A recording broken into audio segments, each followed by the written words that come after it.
بسم اللہ الرحمن الرحیم۔ ناظرین اکرام، آج ہم جس ٹاپک پہ بات کرنے والے ہیں وہ بہت بڑی گزری ہوئی ایک شخصیت ہے جو حکماء میں سے بہت مانے ہوئے حکیم بھی تھے اور بہت ذہین انسان تھے۔ ان کا نام تھا افلاطون۔ افلاطون کے نظریے میں یہ تھا کہ انسان بہت دیر تک زندہ رہ سکتا ہے بغیر ہوا، بغیر پانی اور بغیر کسی خوراک اور لائٹ کے۔ لہذا انہوں نے ایک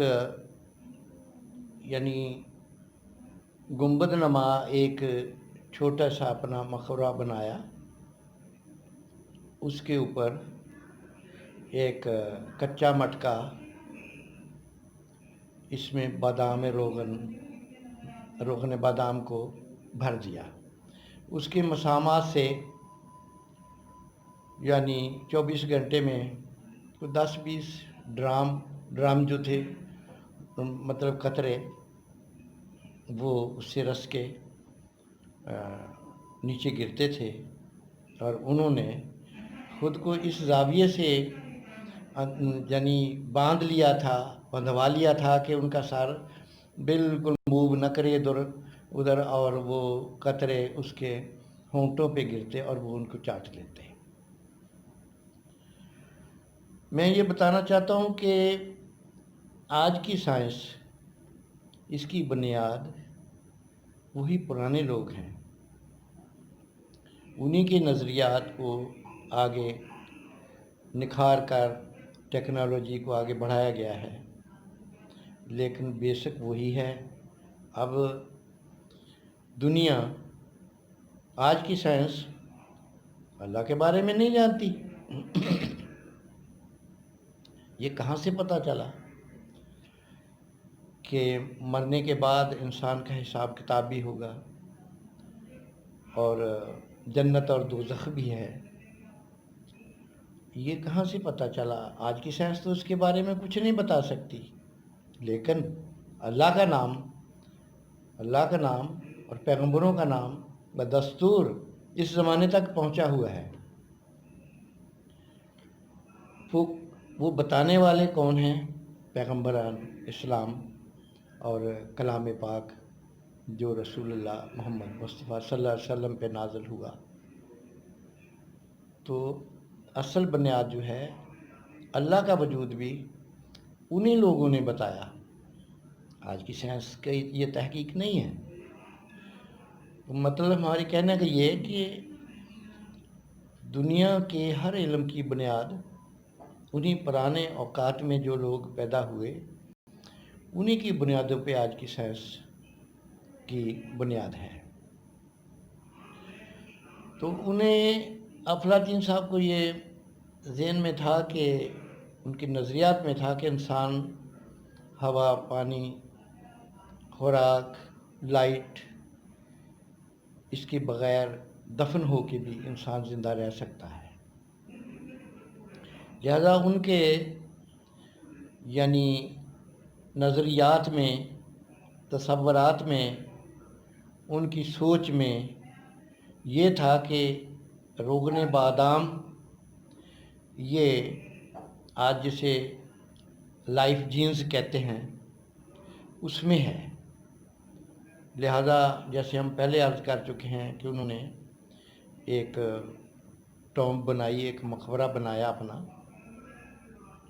اور اس پہ روغن بادام کا ایک مٹکا اوپر فٹ کر دیا، اور نیچے بالکل بند گئے اس طریقے سے کہ وہ بادام کے جو قطرات مسامات سے گزر کر جو نیچے گرے وہ عین ان کے ہونٹوں پہ آئے، انہیں وہ چاٹ لیتے تھے۔ یہ افلاطون جو تھے، اسی حالت میں بغیر ہوا، بغیر خوراک اور بغیر لائٹ کے وہ اس میں دفن رہ کے 400 برس تک زندہ رہے تھے، اور انہوں نے یہ لیڈ میٹل، جسے ہم سیسا کہتے ہیں، शीशे से उन्होंने बाहर अपनी टॉम्ब के बाहर कुछ हरूफ लिखवा के उसका मतलब ये कि तरीक़ाकार बता दिया था कि दुनिया में अगर कोई साइंटिस्ट इन बातों को समझने वाला, अगर वो मुझे इस मकबरे से, मेरी कब्र से मुझे बाहर निकाले, तो उसका तरीक़ाकार उन्होंने बाहर दीवार पे चश्मा करा दिया था। और 400 साल का अरसा बहुत होता है, मतलब तग़य्युरात अर्ज़ी से धूल मिट्टी उड़ती उड़ती उड़ती उड़ती उसकी टॉम्ब की दीवारों के साथ साथ रुकती रुकती रुकती 400 साल का अरसा गुज़रने पर वो बिल्कुल ज़ेर ज़मीन आ चुकी थी। सिकंदर ज़ुल्करनैन, जिनका ज़िक्र कलाम पाक में है, वो पैगंबर थे और अल्लाह रब्बिल आलमीन ने उनको ये मलका दिया था, ये उनमें ताकत अता की थी रब्ब ताला ने कि वो जानवरों से उनकी ज़बान में हम कलाम हो सकते थे। जब रब्ब ताला ने उनको रूए ज़मीन की बादशाहत और हुक्मरानी अता की, तो बड़ा कदीम ज़माना था। उन्होंने सोचा कि मुस्तकबिल जो है इसके रास्ते माजी से निकाले जाते हैं, माजी को देखकर मुस्तकबिल को तयन किया जाता है, कौन से कोताहियाँ हुई, कौन से बेहतर काम हुए, उनकी रोशनी में मुस्तकबिल को तामीर किया जाता है। लिहाजा उस वक़्त ना तो ये मीडिया था जो आजकल इतना फास्ट और वास्ट है, ये तो था ही नहीं, ना कोई अखबार और रसाइल थे, बिल्कुल बहुत पत्थर का ही ज़माना था। तो जी उन्होंने यानी सिकंदर ज़ुल्करनैन ने इसी ख्याल के तहत उड़ने वाले जानवरों से ये पूछगिछ शुरू की कि आप बताएं कि दुनिया में रूए ज़मीन पे आप उड़ते फिरते हो, क्या कोई बहुत पुराना इंसान आपकी नज़र में कहीं किसी खित्ते में मौजूद है? अगर है तो हमें बताएं कि हमें उसकी ज़रूरत है, ताकि हम माजी के हालात उनसे दरियाफ्त करेंगे और अपना मुस्तकबिल चलाएंगे। एक कौवे ने उनको बताया कि यूनान के अंदर एक शख्स था, उसने इस दावे के साथ ख़ुद को दफन किया हुआ कब्र में कि वो मरेगा नहीं, वो ज़िंदा ही रहेगा इसी हाल में। आप अगर उसे निकाल सकते हैं तो वो निकालें, लेकिन मैं निशानदही कर सकता हूँ, वो जो गुंबद उनका ज़ेरे ज़मीन आ चुका है और ऊपर बहुत बड़े टीले बने हुए रेत के, मिट्टी के, लेकिन एक जंड का दरख्त है वहाँ पे। मैं कभी कभी वहाँ भी जाकर बैठता हूँ। तो मेरा मतलब कि इस वक्त मेरा रंग भी मेरा तब्दील हो गया है, मैं भी बहुत उम्र का हूँ, अब मैं स्याह नहीं, मेरे पर सफ़ेद हो चुके हैं। सिकंदर ज़ुल्करनैन ने उसके बताए हुए जगह पे जाके जब खुदाई कराई तो वहाँ पे उनको वो आसार मिले और वो गुंबद नमा उनकी कब्र मिल गई।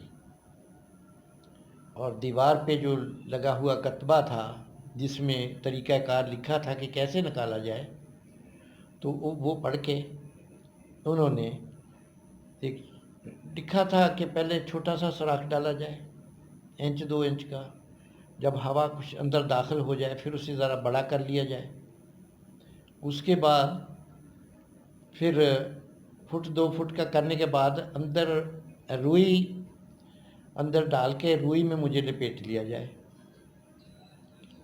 और रुई में लपेटने के बाद मुझे घी, शहद, शहाका इनका मेज़िश करके, जैसा कि बत्ती पलाते हैं, बच्चे को गुट्टी देते हैं पहले, मतलब ये कि उसके पहले दिनों में पैदा होते ही।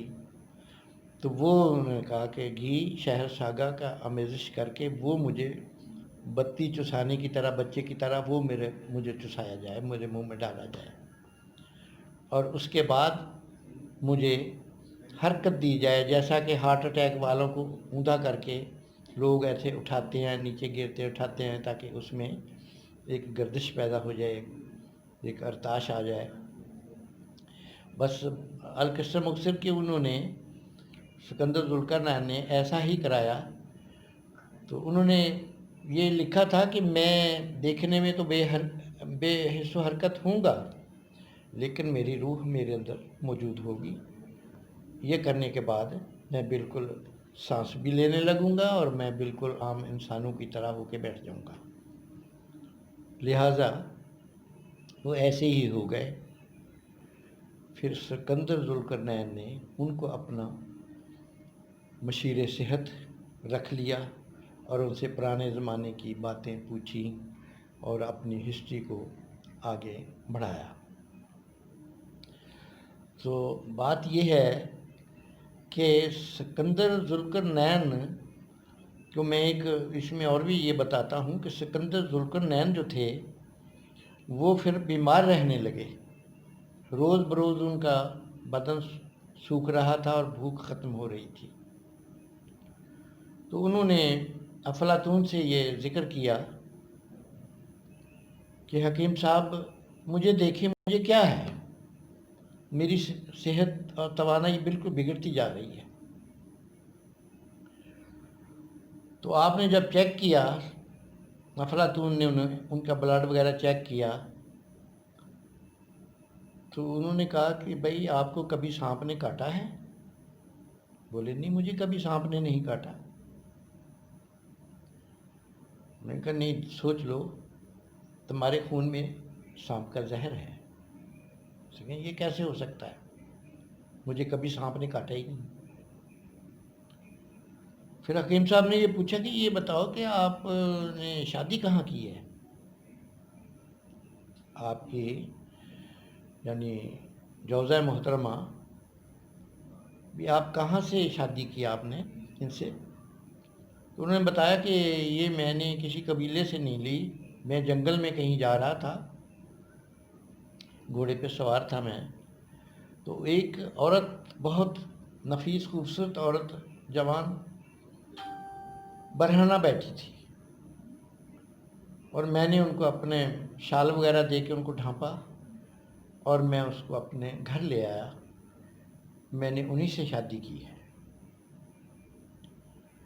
तो हकीम साहब ने कहा कि ये बात ये है कि इस ज़माने में हज़ारों वर्ष के बाद सांप जो है ये अपनी माहियत और शक्ल ये बदल लेता है।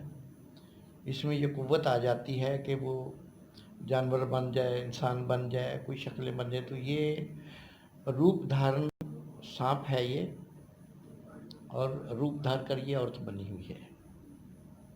मैंने कहा तो फिर ये क्या सबूत है इसका? उन्होंने कहा आप ऐसा करें, अपनी बस्ती का, अपने शहर का, उस वक्त इतने बड़े शहर तो होते भी नहीं थे, कि आप खुफिया तौर पे पूरे शहर का पानी ख़त्म करा दें, एक कतरा भी न रहे, और रात के वक्त आप इनसे कहें कि भाई मलका मुझे पानी पिलाएं, मुझे प्यास बहुत है। मैंने कहा ठीक है जी। वहाँ उसने पूरे शहर में उसने देख लिया कि पानी तो कहीं भी नहीं है, बादशाह सलामत पानी नहीं है कहीं भी, मैं कहाँ से दूँ आपको पानी? मैंने कहा भाई मैं तो मर रहा हूँ, कुछ भी कर। उनका जो महल था, एक वहाँ से दूर पानी का एक दरिया चलता था, फरलांग 2 फरलांग होगा आज के हिसाब से। उसने एक मतलब बर्तन लिया हाथ में, अपनी खिड़की से बाजू को लंबे करते करते करते करते वहाँ से पानी भर के वापस ले। तो सिकंदर जुल्करनैन बहुत हैरान हुए कि भाई ये तो वाकई, ये तो इंसान तो है ही नहीं, ये तो कोई जन्नात टाइप की कोई मखलूक है ये। جب یہ ہوا تو صبح کو جا کے حکیم صاحب سے کہا کہ جی بات تو ایسے ایسے ہوئی ہے، میں حیران ہوں کہ اتنی دور سے اس نے بازو کو لمبا کر کے پانی کا جو کٹورا ہے یا جو بھی برتن ہے وہ ایسے اس نے بھر لیا تھا، تو میری اس سے جان چھڑا، اب کیا کریں؟ حکیم صاحب نے کہا کہ آپ ایسا کریں کہ بھی ایک کشتی بنوائیں، ہم اس میں سوار ہو کے چلیں گے، سکندریہ جو شہر ہے انہی کے نام پہ ہے، سکندر ذوالقرنین کے نام پہ، کہ آپ کشتی میں ہم جائیں گے، وہاں جو بندوبست میں کروں گا گہرے سمندر میں چلے جائیں گے، وہاں جب میں یہ سوال کروں کہ یہاں اتنا گہرا پانی کا ہے، اس کا جو طے ہے وہ کوئی بتا نہیں سکتا، تو آپ یہ کہنا کہ یہ آپ کی بھابھی بتا سکتی ہے، جس کس طرح پھر ہم اسے قائل کریں گے اور وہاں باقی علاج میں خود کر لوں گا۔ کشتی بنا لی گئی، سیر کے لیے نکل پڑے۔ بہت گہرے پانی میں جب گئے تو حکیم صاحب نے کہا، افلاطون صاحب نے، کہ جی بادشاہ سلامت، یہاں جو پانی کی گہرائی ہے وہ کوئی ناپ نہیں سکتا، اس کا طے بہت دور ہے۔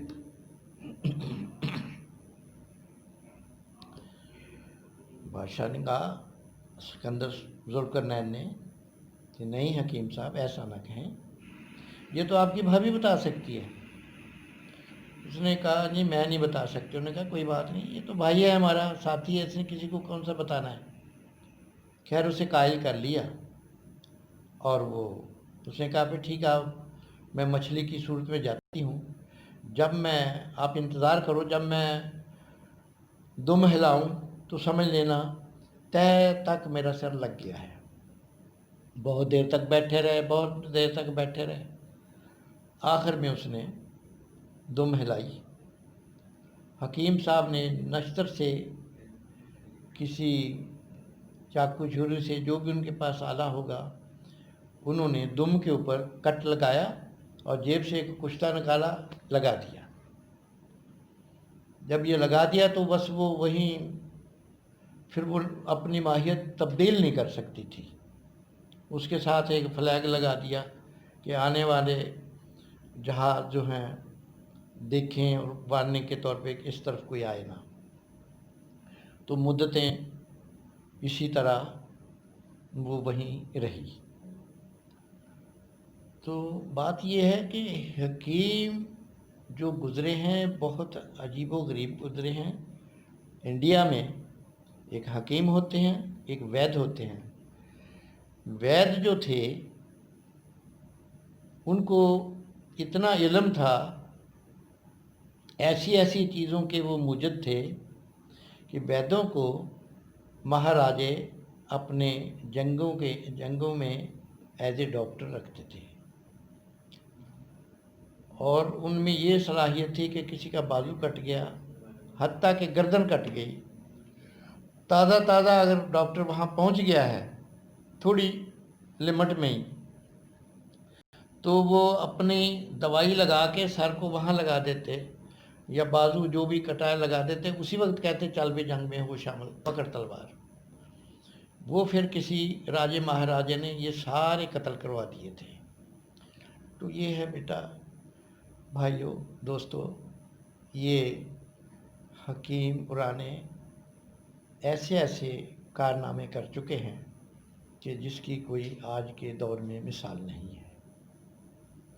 اب آئندہ ہم آپ کو کیچو کے بارے میں، کیچو جو ارتھ وارمز ہوتے ہیں، جنہیں گنڈوئے بھی کہتے ہیں، ہم ان کے بارے میں ایسی حیرت انگیز بات بتائیں گے جو آج کی سائنس نہیں جانتی، اور یعنی ان کی وجہ سے ایک چیز ایسی تیار ہوتی ہے کہ اگر وہ چیز پاس ہو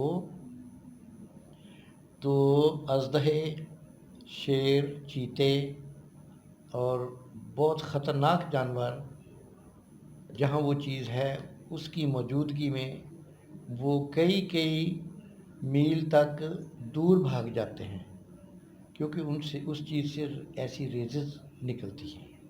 یہ ہم انشاءاللہ اگلے کسی پروگرام میں بتائیں گے، اور یہ حیرت ہے پچھلے زمانے کے لوگوں کی یا ایجادات کی۔ تو لہٰذا میں اپنے سامعین اور ناظرین سے یہ گزارش کرتا ہوں کہ ہمیں اللہ تعالیٰ نے یعنی فن شاعری سے بھی نوازا ہوا ہے، اور جو حضرات شعر و شاعری میں دلچسپی رکھتے ہیں وہ بھی ہمارے سے یعنی رابطہ کر کے اپنے علم کو بڑھا سکتے ہیں، اور امراض کے یعنی جو لوگ جن میں بیماریاں ہیں وہ ہم سے رائے لے سکتے ہیں۔ ہم بہت مفید معلومات سے لوگوں کو آگاہ کیا کریں گے۔ ٹھیک ہے، اللہ حافظ، فی امان اللہ، پاکستان زندہ باد۔